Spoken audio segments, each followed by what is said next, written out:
Hi friends, good morning. അപ്പോൾ എല്ലാവർക്കും നമ്മുടെ പുതിയൊരു വീഡിയോയിലേക്ക് വീണ്ടും സ്വാഗതം. നമ്മളുടെ 10th പ്രിലിംസിൻ്റെ ഫസ്റ്റ് ഫേസ് കഴിഞ്ഞിരിക്കുകയാണ്.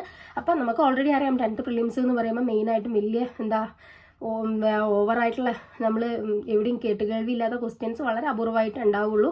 മേജർ ക്വസ്റ്റ്യൻസും നമ്മൾ എന്തായിരിക്കും ഇതിനു മുമ്പ് കണ്ടിട്ടുള്ളതും പഠിച്ചിട്ടുള്ളതും ഒക്കെ ആയിരിക്കും എന്നുള്ളത് നമുക്ക് നേരത്തെ അറിയാം. അതുപോലെ തന്നെയായിരുന്നു ഈ കഴിഞ്ഞ എക്സാമും. ഒരു ടൈമിൻ്റെ ഒരു ഇഷ്യൂ ഒഴിച്ചു കഴിഞ്ഞ് കഴിഞ്ഞാൽ വളരെ സിമ്പിളായിട്ടുള്ള ഒരു എക്സാം ആയിരുന്നു. നന്നായിട്ട് ഈ പ്രിലിംസിൻ്റെ സിലബസ് കവർ ചെയ്ത് പോയ ഒരാൾക്ക് എന്താണെങ്കിലും 80 അല്ലെങ്കിൽ 75, 80 അതിൻ്റെ ഇടയിൽ മാർക്ക് സ്കോർ ചെയ്യാൻ പറ്റും എന്നുള്ളത് ഷുവറാണ്.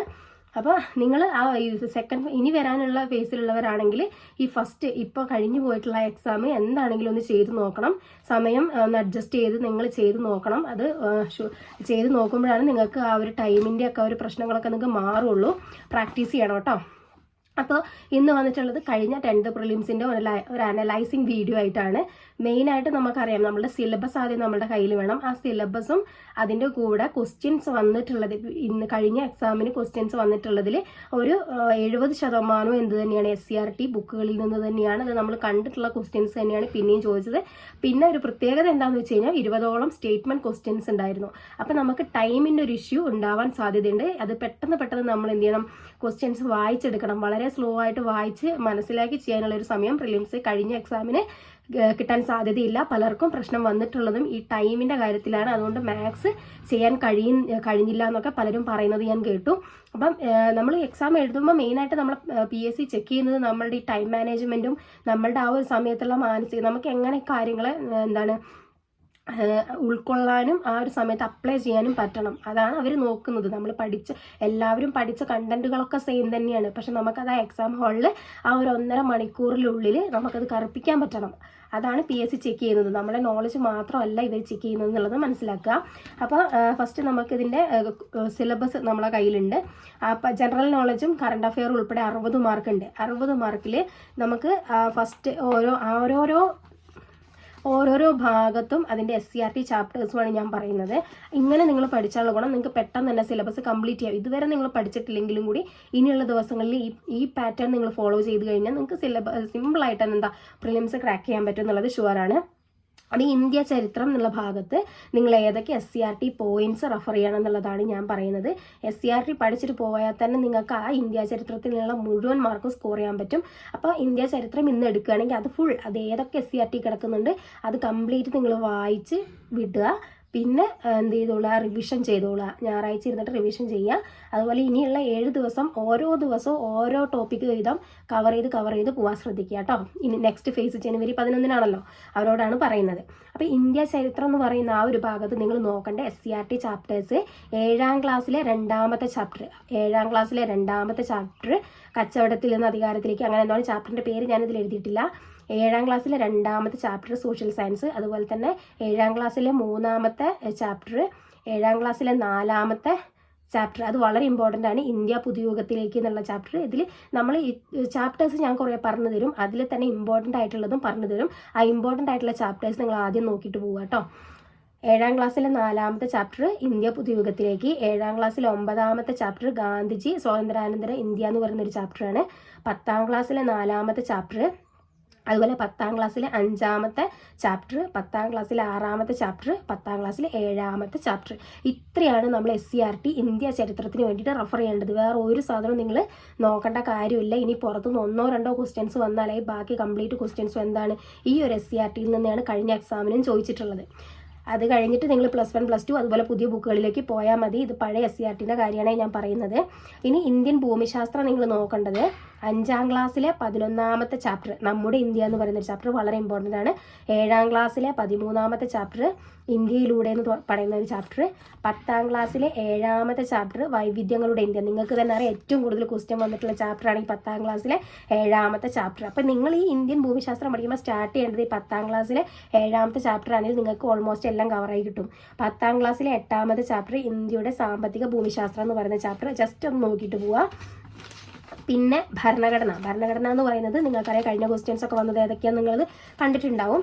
നമുക്ക് ഇപ്പോൾ കമ്മിറ്റികളൊക്കെ ചോദിച്ചു, അത് സ്റ്റേറ്റ്മെൻറ്റ് ക്വസ്റ്റ്യൻസ് ആണ് വന്നിട്ടുള്ളത്. അപ്പോൾ ആ രീതിയിൽ നന്നായിട്ട് പഠിച്ചിട്ട് പോവുക.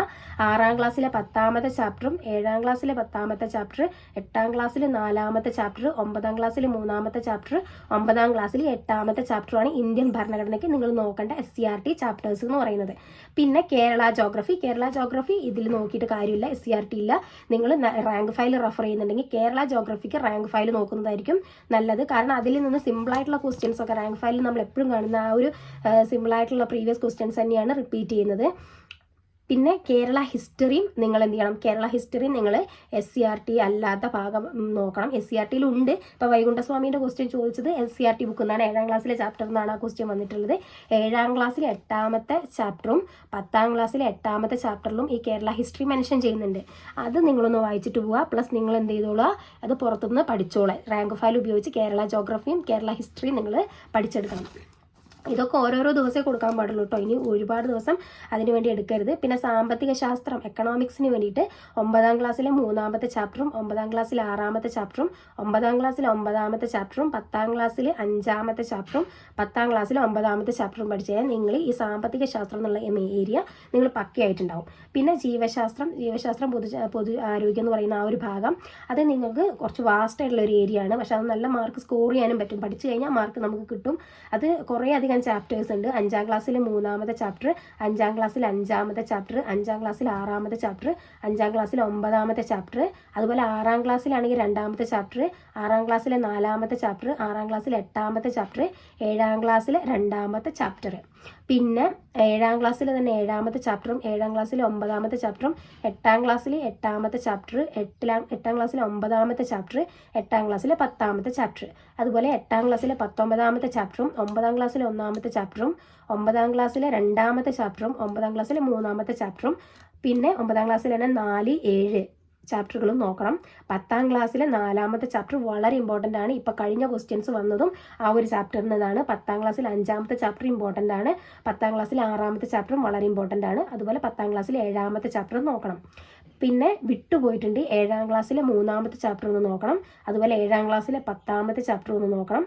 8ാം ക്ലാസ്സിലെ 4ാമത്തെ ചാപ്റ്ററും 8ാം ക്ലാസ്സിലെ 5ാമത്തെ ചാപ്റ്ററും, അതുപോലെ 8ാം ക്ലാസ്സിലെ 7, 15, 16, 8ാം ക്ലാസ്സിൽ 7, 15, 16 ഇത്രയും ചാപ്റ്ററുകളും കഴിഞ്ഞിട്ടില്ല കേട്ടോ. 8ാം ക്ലാസ്സിൽ 17ാമത്തെ ചാപ്റ്റർ, അതുപോലെ 9ാം ക്ലാസ്സിൽ 1ാമത്തെ ചാപ്റ്റർ, 3ാമത്തെ ചാപ്റ്റർ, 4, 5, അതുപോലെ 6, 7 എന്നുള്ള ചാപ്റ്റർ നോക്കണം. 10ാം ക്ലാസ്സിൽ 1, 4, 5, 7.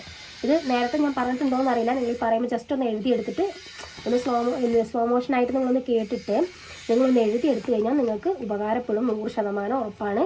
ഈ SCERT ചാപ്റ്റേഴ്സ് ഇപ്പം ഞാൻ ഈ പറഞ്ഞ 3 SCERT ചാപ്റ്റേഴ്സ് നിങ്ങൾ നോക്കിയിട്ട് പോയാൽ നിങ്ങൾക്ക് ഉറപ്പായിട്ടും പ്രിലിംസ് ക്രാക്ക് ചെയ്യാൻ പറ്റും എന്നുള്ളത് ഉറപ്പാണ്. ഇനി സമയം ഒരുപാടുണ്ട്. ഒരു ദിവസം ഒരു ടോപ്പിക് എന്നുള്ള രീതിയിൽ നിങ്ങൾ പഠിക്കുക. അതിൻ്റെ കൂടെ ഒരു പ്രീവിയസ് ക്വസ്റ്റ്യൻസ് വർക്ക് ചെയ്യുക. പ്രിലിംസിൻ്റെ കഴിഞ്ഞ സ്റ്റേജിലുള്ള ഏതെങ്കിലും ഒരു ക്വസ്റ്റ്യൻ വർക്ക് ചെയ്യുക. മാക്സിമം പ്രീവിയസ് ക്വസ്റ്റ്യൻസ് വർക്ക് ചെയ്തുള്ള. ഈ കഴിഞ്ഞ എക്സാമിനും പ്രീവിയസ് ക്വസ്റ്റ്യൻ തന്നെയാണ് റിപ്പീറ്റ് ചെയ്ത് വന്നിട്ടുള്ളത്. പുതിയ ക്വസ്റ്റ്യൻസ് ഒക്കെ ഉണ്ട്. അത് 1, 2 ക്വസ്റ്റ്യൻസേ ഉള്ളൂ. നമുക്ക് ആ 1, 2 ക്വസ്റ്റ്യൻസ് കൊണ്ട് നമ്മളെന്താണെങ്കിലും ഈ പ്രിലിംസിൻ്റെ ലിസ്റ്റിൽ നിന്ന് പുറത്തേക്ക് പോവില്ല. അത് നിങ്ങൾ ആദ്യം ഒന്ന് മനസ്സിലാക്കുക. പിന്നെ മാത്സിന് ടൈം കൊടുത്ത് മാത്സ് വർക്കൗട്ട് ചെയ്ത് നോക്കിക്കോളാം.